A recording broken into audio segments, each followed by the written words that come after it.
Tom Barr's new book is said to be focused on Meghan, and could include her ex-husband Trevor Engelson. Royal expert Neil Sean believes Mr. Engelson could have an axe to grind, as we only know her version of events. He said, this particular individual would truly have a remarkable story because, after all, he would have first-hand experience of what it was like, yes, what it was like, to be married the first time around to the actress from Suits.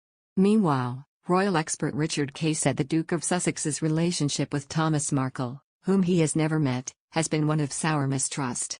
Mr. Kay made the comments as Meghan's estranged father, who lives in Rosarito, Mexico, was admitted to hospital after suffering a stroke earlier this week.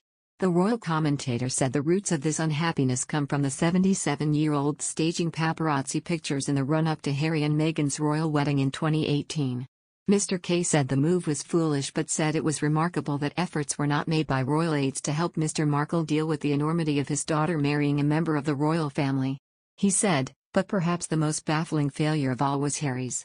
Even now, 4 years later, it is hard to understand why Harry did not meet his girlfriend's father in person, as any prospective son-in-law would do. There must have been countless opportunities for Harry, and Meghan, to have paid a private visit to her father, long before he started giving interviews.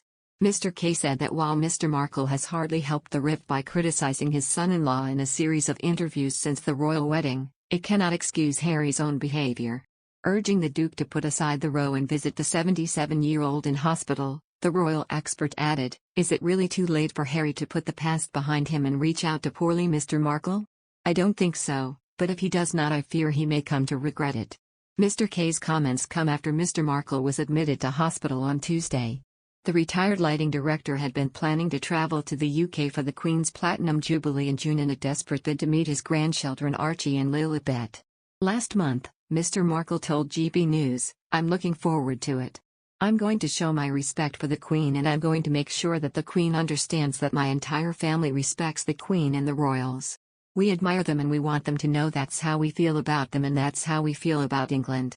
Meghan has been estranged from her father since he was caught staging paparazzi photographs ahead of her and Harry's big day.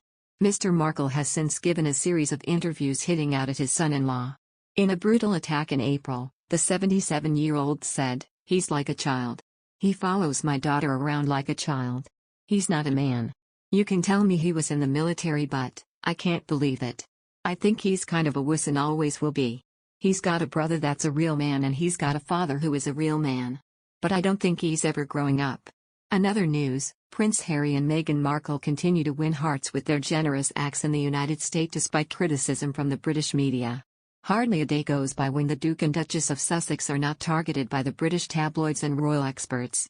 The royal couple and the Los Padres polo team recently hosted an event in support of the food bank and other local nonprofits in Santa Barbara County. The charity said, "We are grateful for the recognition and generosity of the Los Padres polo team that allows us to continue our mission." It also shared a picture of Prince Harry and his polo team.